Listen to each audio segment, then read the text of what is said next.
Hey everyone, my name is Kristen Long.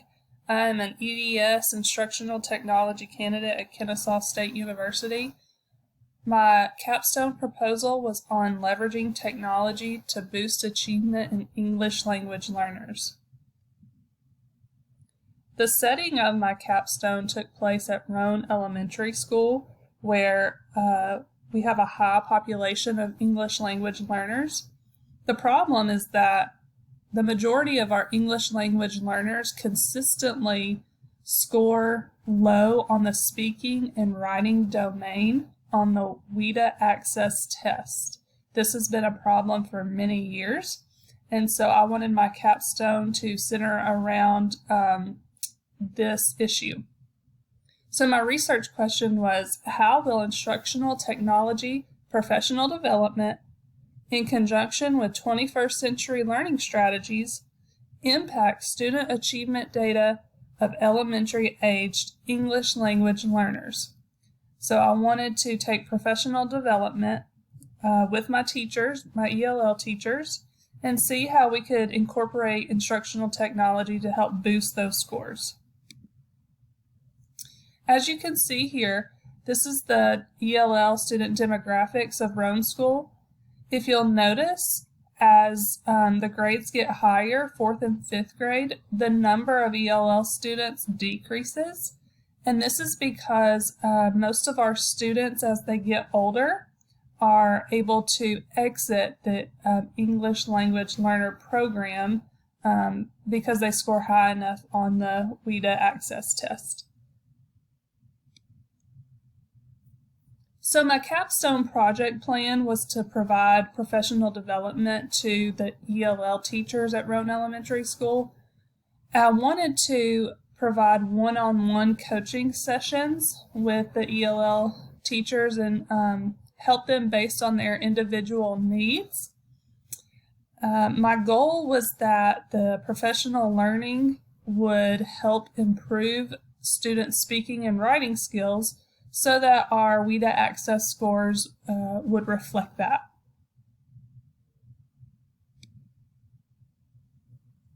I wanted to use authentic learning strategies that are supported with technology, and I wanted to use technology resources that were geared towards speaking and writing because that was our focus, to improve those scores.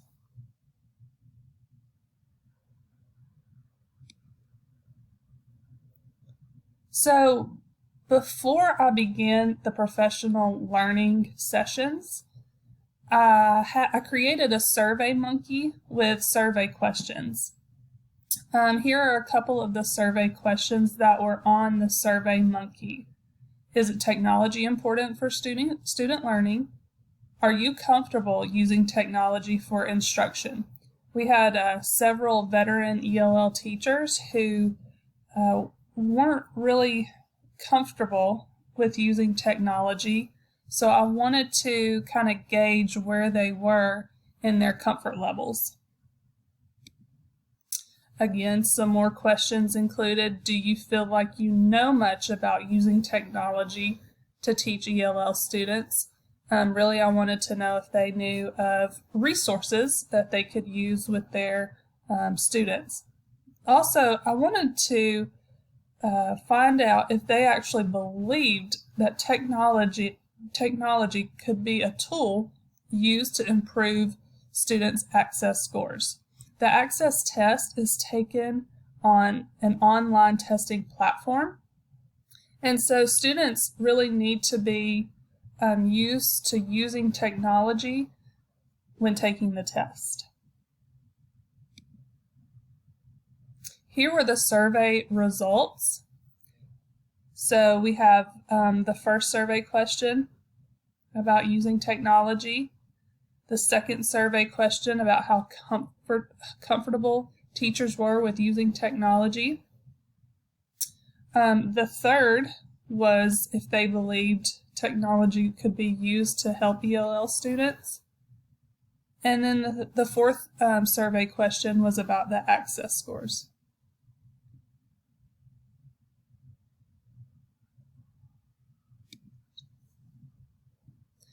Here was a timeline of the capstone. The capstone started in June of 2021. So in the summer months, I was able to research, build and create surveys and handouts that I would use through my professional learning and individual coaching sessions. August, I wanted to prepare for professional learning on the WIDA platform. I did not start my professional learning sessions or individual coaching in August. I wanted teachers to be able to get the beginning of the school year under their belt before we started. So my goal was to start the individual coaching and professional learning in September. So in September, we did a professional learning on Flipgrid. Also in September, I used that time to prepare for October's professional learning, which we did professional learning on the WIDA platform. November, we did our professional learning on VoiceThread. And in December, we did our professional learning on Book Creator. And we also took our post-professional learning survey. So the capstone experience, most of the work was front-loaded. Like I said, I spent June and July 2021 really preparing for the capstone, for the professional learning sessions. I wanted to, as I stated earlier, I wanted to provide one-on-one coaching sessions with the teachers. However, because of COVID and the Delta variant, time was very limited. And teachers were out a lot due to quarantine situations. So I had to do professional development as a whole group instead of that one-on-one coaching. The feedback that I received from the pre-survey before I started the professional development helped guided my instruction and things I wanted to include for the professional development.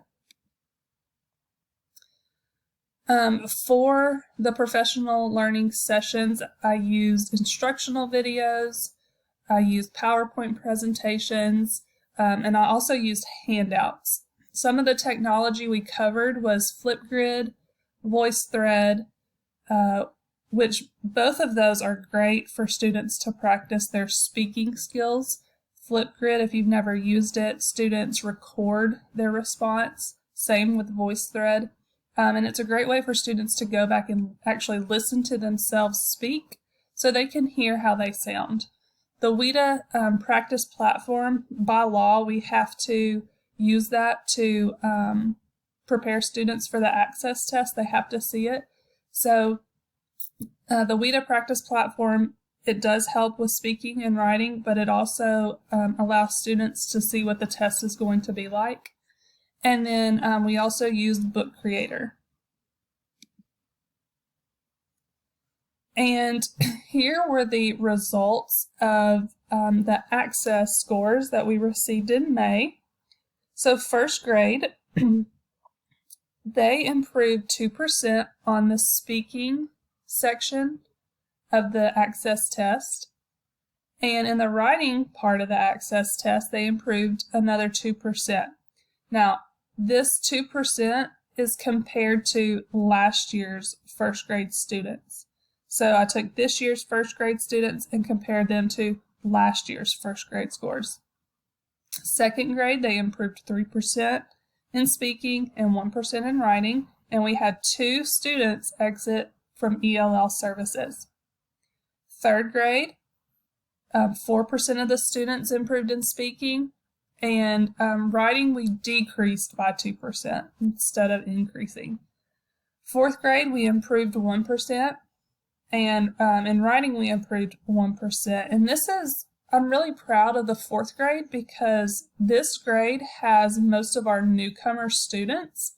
Newcomers are students who come to us with little to no English speaking skills or writing skills. So I'm really proud, even though they only improved 1%, I'm really proud that they improved because, again, this grade had the most newcomers. We also had 5 students who were able to exit from ELL from the fourth grade. And then in 5th grade, we had 3% of our students improve in speaking and 1% improve in writing, and 4 students exited ELL. So again, some barriers that I encountered with the professional learning was the lack of learning time. This is an issue for all teachers, I feel like, and it was the same for my professional learning segments. Also, COVID-19 was a barrier because teachers had to miss school due to quarantine situations. So some teachers were not able to attend the professional learning sessions. As I reflect on my capstone, here are just some thoughts that, or things that I learned through the experience. I think it's an effective instructional technology coach has to be a mentor, and they have to have this relationship with teachers where the teachers trust them. That trust is important in order for the instructional coach to be able to make a difference with their staff. It's important to provide training that is relevant to teachers, things that they will actually be able to use in their classroom, because again, time is limited and teachers want to take things away that they can implement immediately in their classrooms. I think everyone knows this, but technology doesn't always go as planned. We're going to have internet issues. We're going to have computers that freeze or turn off. And so it's really important to be patient and to be flexible. It's important that instructional technology coaches are able to meet with teachers when teachers need it. So instructional technology coaches need to be available in order to answer any questions or help with technology issues that arise. And technology can improve student learning when it is used effectively.